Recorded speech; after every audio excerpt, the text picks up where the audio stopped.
آخر میں بات کریں کہ صدر زرداری اور اس کے بیٹے کی جو ایک عالمی لیول پر منافقت ہے، یعنی ان کو اگر کوئی عالمی سطح کا منافق کا ایوارڈ ملنا چاہیے تو میں سمجھتا ہوں کہ زرداری صاحب اور ان کے بیٹے کو ملنا چاہیے۔ یعنی آپ دیکھیں کہ سندھ میں نہروں کے معاملے کے اوپر صدر زرداری نے دستخط کیے بطور صدر اور اجازت دی کہ نہریں نکالیں،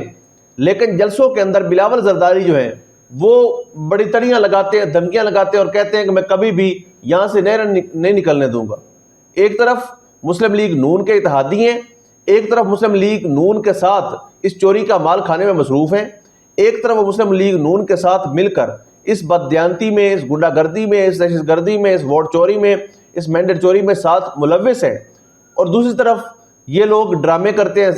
جلسوں میں کھڑے ہو کر کہ ہم یہ نہیں کرنے دیں گے۔ آج کے دن یوسف رضا گیلانی چیئرمین سینٹ ہے اور وہاں پر جو اجلاس ہوا اس میں جو حکومتی اراکین ہیں ان بینچوں پر جو پیپلز پارٹی کے اراکین بیٹھے ہوئے ہیں وہ بالکل خاموش ہیں، وہ نہروں کے معاملے میں بالکل نہیں بول رہے۔ جے یو آئی اور پاکستان تحریک انصاف احتجاج کر رہی ہے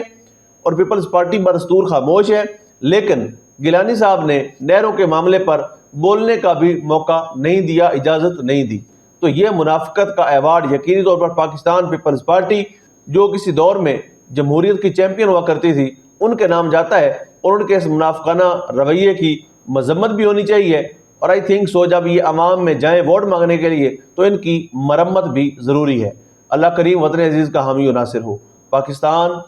زندہ باد۔